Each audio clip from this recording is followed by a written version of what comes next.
Bienvenue au maternel d'Afrique. Télé, tablette, ordi, vos enfants sont scotchés aux écrans et cela vous inquiète? On en parle avec nos invités sans jugement. Mais d'abord, on va se régaler avec Chef Olivia.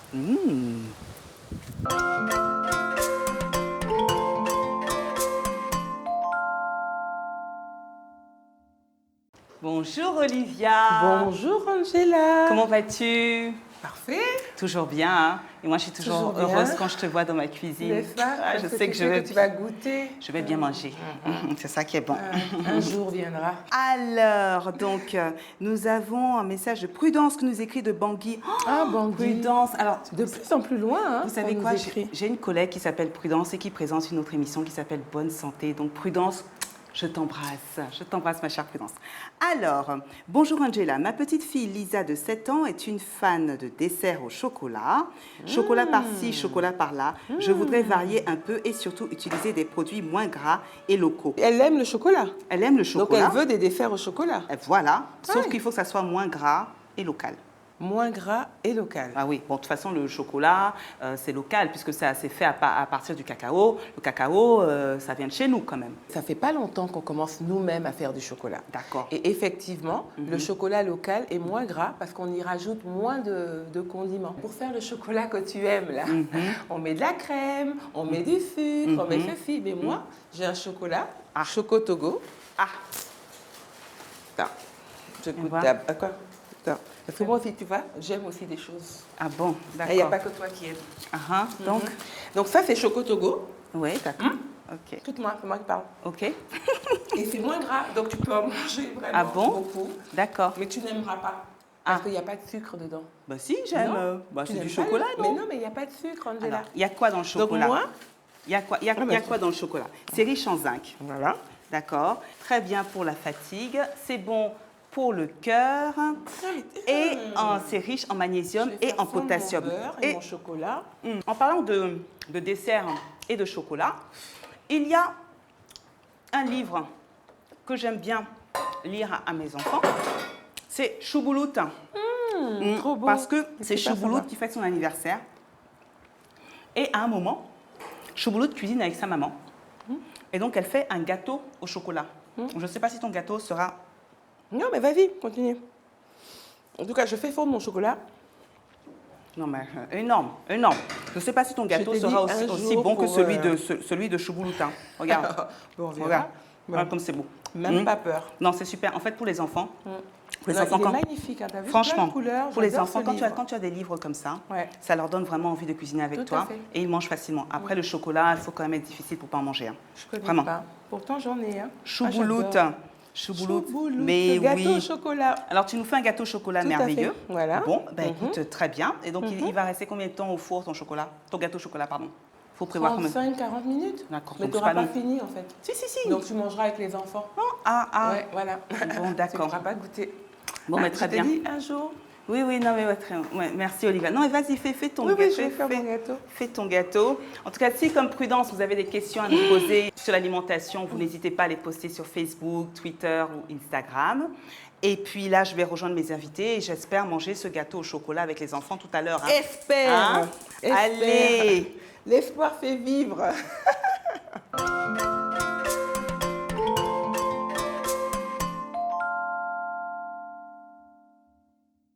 Bonjour, belle dame. Bonjour, Angela. Que vous êtes belle. Je suis ravie de vous recevoir au maternel d'Afrique, surtout pour parler d'un sujet important. Vous savez, à la maison, on fait la chasse aux écrans. On est inondé, submergé par les écrans.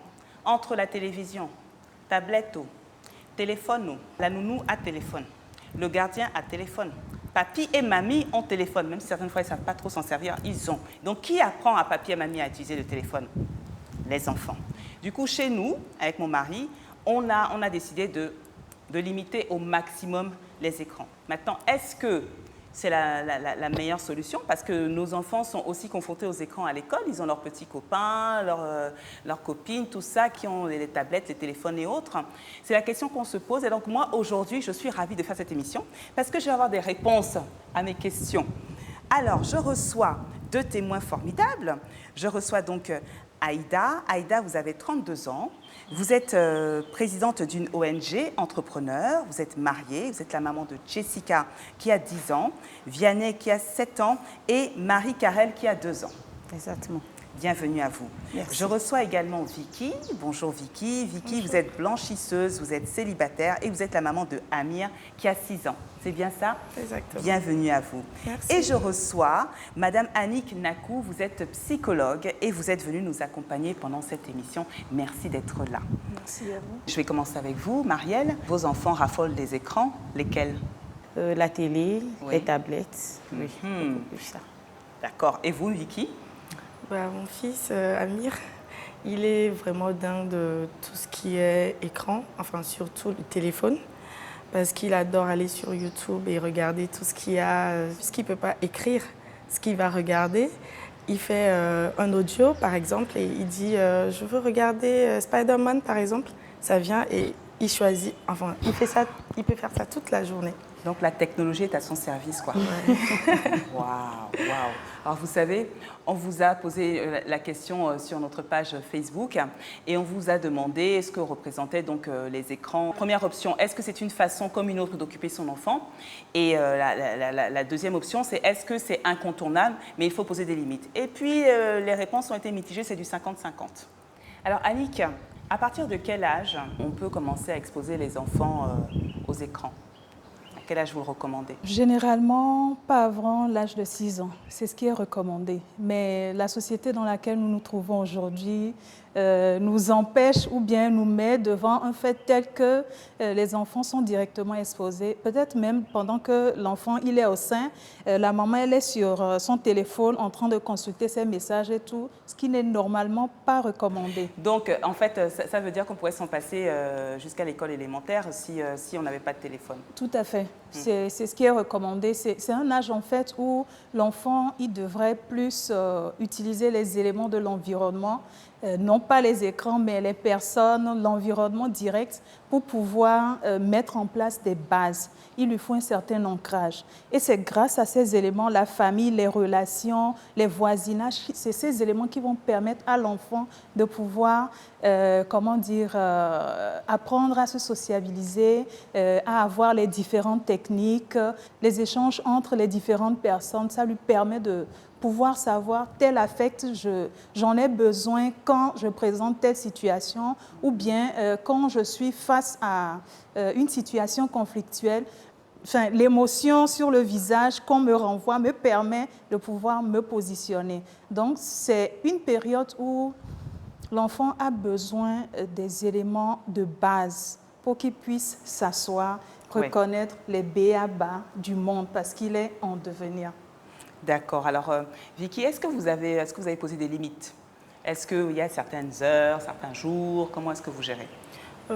Normalement, pendant les périodes d'école, j'essaye de limiter un peu. Mais bon, ce n'est pas chose facile parce que dès qu'il se réveille du lit, le premier truc qu'il doit faire, c'est prendre le téléphone.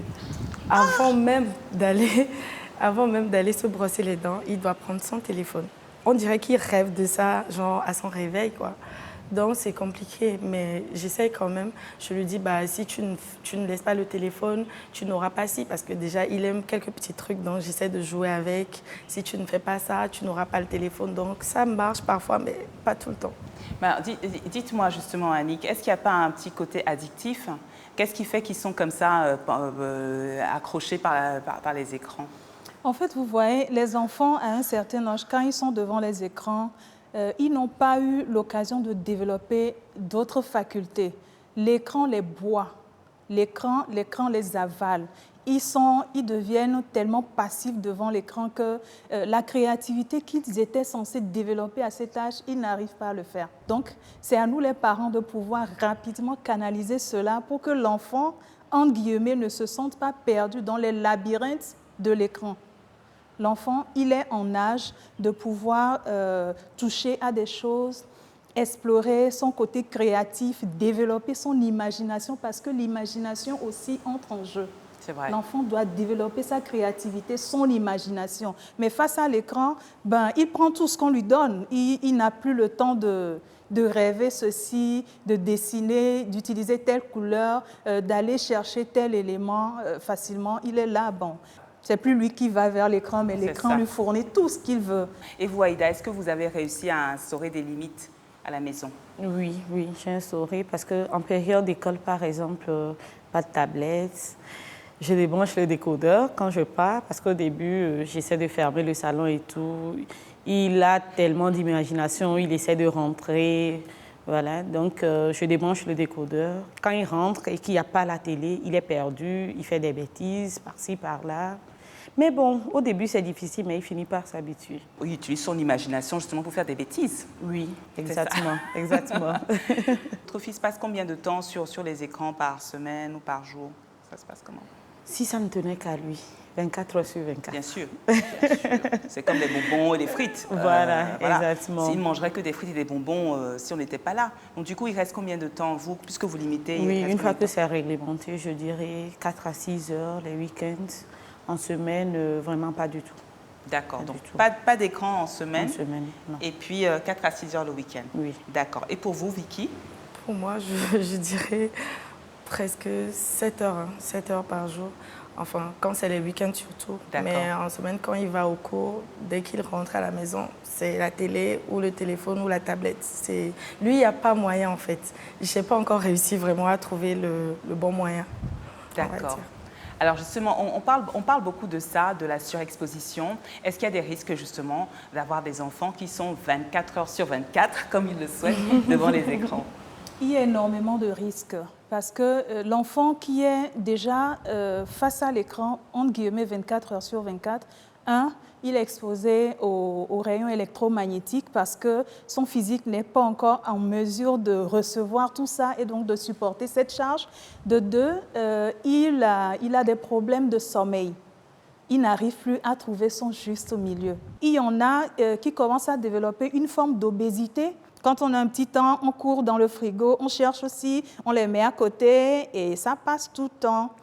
En dehors de ça, il y en a qui développent au finish une forme d'agressivité parce qu'ils sont scotchés aux écrans. Et une fois qu'on leur retire cet écran, c'est un peu comme si c'est la fin du monde. Il y aura bagarre à la maison. Il devient très agressif, il devient incompréhensif. Irritable. Il tape. Irritable. Est-ce que vous avez remarqué ça, vous, à la maison?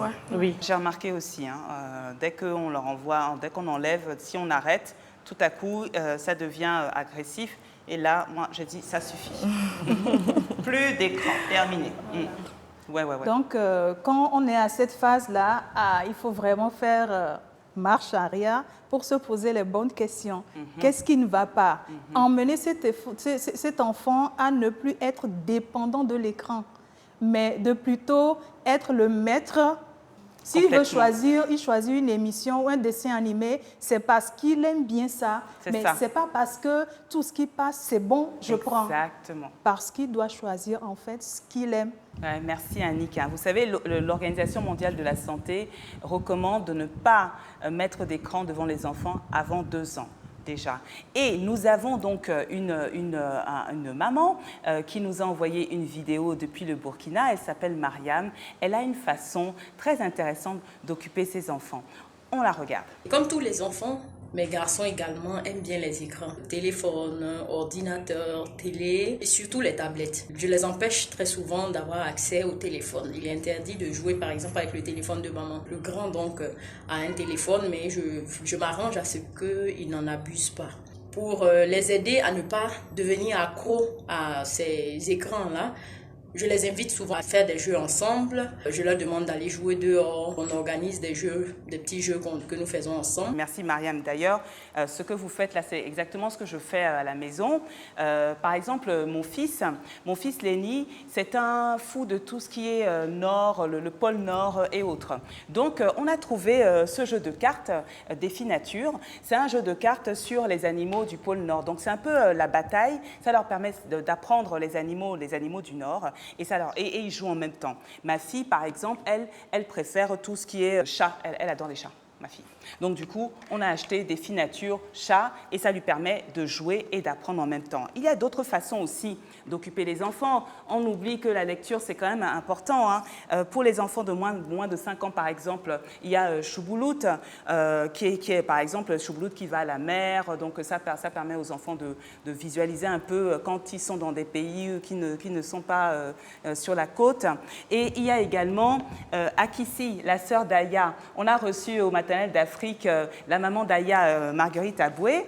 Et à la fin d'Akissi, mes enfants adorent Akissi, ce qui est super, c'est qu'à la fin de chaque BD, il y a un jeu ou une recette. Et là, par exemple, un labyrinthe. Voilà une façon d'occuper les enfants. Et puis, on peut aussi jouer en famille avec, par exemple, un jeu de société comme BioViva, où là, on apprend tout sur notre planète. Voilà. Donc, vous voyez, il y a quand même plusieurs possibilités. Il y a aussi, moi, je vais parler de nos jeux, les jeux de chez nous, hein, ça, vous connaissez, hein, la Wallet. Non, mais comme on n'a pas beaucoup les moyens, si on n'a pas les moyens d'aller acheter au supermarché ou autre, eh bien, on a les jeux traditionnels de chez nous avec lesquels on peut jouer. Il y a d'autres façons d'occuper nos enfants. Et comme le disait Annick tout à l'heure, plus vous allez les emmener à aller vers les choses et plus, en fait, ils vont développer leur imagination. Vous êtes d'accord ? Tout à fait. Alors Annick, donc là on parle de jeux de société, on parle de livres, on parle de jeux traditionnels. Il y a d'autres choses que les enfants peuvent faire en dehors des écrans. Absolument. Oui. Il y a le ballon, il y a les activités sportives. Ouais. Les enfants peuvent se mettre au vélo s'ils en ont bien sûr. Oui. Et moi, ce que je faisais particulièrement pendant cette période de confinement, j'achetais les jarres, les pots en terre cuite, oui, non décorés. Je vais acheter de la peinture, des pinceaux, je viens les poser. Amusez-vous. Ou oui. Soit je télécharge des jeux ou des images de décoration de peau. L'écran, ce n'était pas autorisé. Alors, est-ce que justement l'écran, vous aussi, vous vous êtes, empêché d'être avec l'écran? Parce que certaines fois, les écrans, ce n'est pas forcément l'enfant qui est devant l'écran, c'est nous, adultes, qui sont avec nos écrans et l'enfant subit. Est-ce que nous aussi, on doit regarder nos habitudes? En fait, ce que moi, je souhaiterais, enfin, ce que je recommande souvent, c'est plutôt, après une journée de travail, quand on revient à la maison, c'est de laisser l'écran de côté, de pouvoir faire des activités en famille. Ça permet de resserrer les liens et ça permet à l'enfant de se dire « Ah, voilà, j'ai une référence, cette personne, elle est rentrée, je vais me focaliser sur ce qu'elle fait et donc nous devenons en fait ce miroir. » Ce que je fais moi par exemple avec mes enfants, c'est qu'on a la chance d'avoir un petit jardin. Donc on prend des graines, on plante ensemble, les enfants adorent après voir les plantes pousser ou on recycle quand j'ai une bouteille vide ou un carton vide, on prend les bouteilles et puis on fabrique des choses avec, ils sont super contents, ça développe leur imagination. Donc on n'a pas forcément besoin d'avoir beaucoup d'argent, d'aller chercher des choses compliquées, il suffit de regarder ce qu'on a autour de nous et puis laisser les enfants vaquer à leur imagination parce qu'ils sont très créatifs. Merci à vous d'être venus nous voir au Maternelle d'Afrique. Merci pour vos beaux témoignages. Merci à vous, Annick. Alors maintenant, je vais courir rejoindre une femme inspirante. Je vous dis à tout de suite et vous, à bientôt. Merci beaucoup. Au revoir.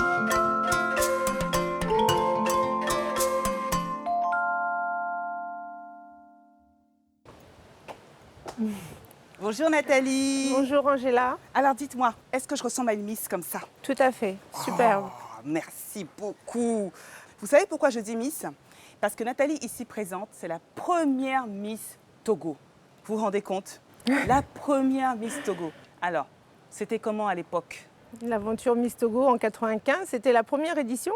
C'était tout nouveau pour les Togolais. Il fallait leur laisser le temps de comprendre. Bon, c'était pas facile, hein, c'était pas simple. Hein. En quoi ça a été compliqué? Compliqué parce que déjà, on ne me connaissait pas ici. Oui. Je suis partie très jeune. Comme Lomé, c'est un petit village, on évolue entre les collèges, les lycées, on se fréquente, donc on se repère. Donc moi, ils n'avaient pas du tout de repères sur moi. Et le nom Montgolfier, encore moins. Je ne les avais pas convaincus que j'étais vraiment togolaise.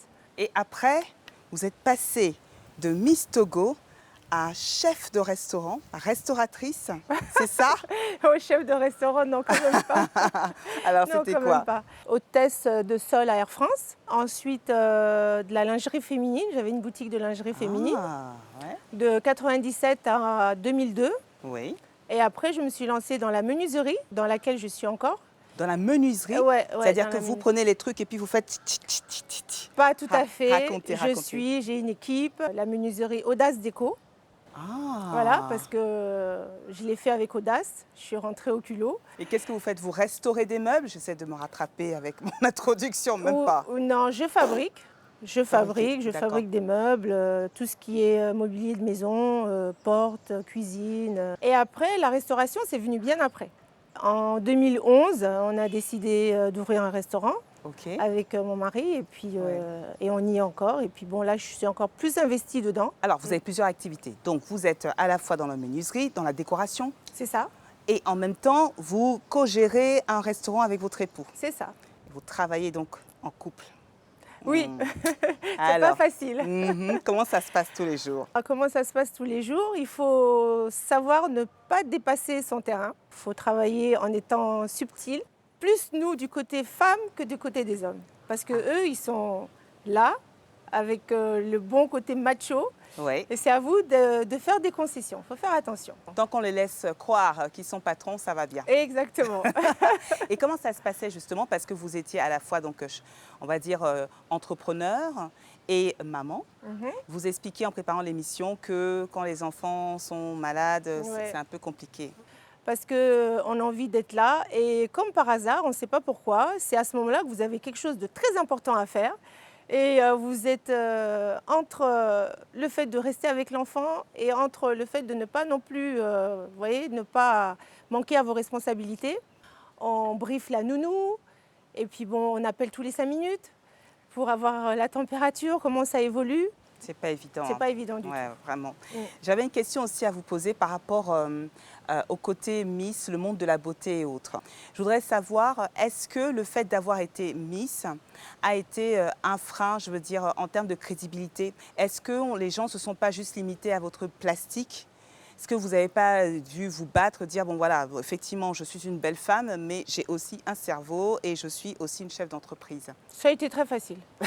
Au contraire. Non, j'ai pas eu ce problème-là. Ouais. Pas eu du tout ce problème-là. C'est la bienveillance ou c'est quoi? Comment est-ce qu'on Plutôt regarde bienveillance, Oui. une sœur, voilà, une amie, ou alors carrément une rivale. Hein. Donc, oui.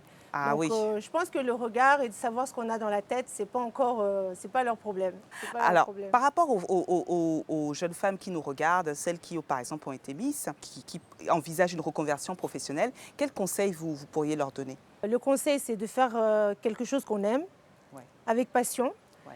et être prête à vraiment bousculer tout. Et chaque obstacle qui est là, il faut tout bousculer sur le chemin. C'est ce que Faut vous pas, avez fait, vous. Oui, il ne faut pas se décourager. Quand on a une passion, on y va. On y va, on y Ouais. va. Et puis, ça nous emmène. Hein. Tant qu'il y a la passion, ça nous guide. Ah. Ça nous guide. Eh bien, écoutez, merci beaucoup, Nathalie. Vous savez, moi, je suis passionnée de Miam Miam, le ministère de l'Intérieur, là. C'est très, très important. Et tout à l'heure, j'étais en cuisine avec chef Olivia et elle nous a concocté un petit gâteau au chocolat avec du chocolat du Togo et j'ai hâte d'aller goûter. Je vais donc courir et vous laisser, je vais courir ma passion. Ok, Je vous dis bonne à dégustation. bientôt. Merci d'être venu. Merci à vous. Au plaisir. Au plaisir, à bientôt.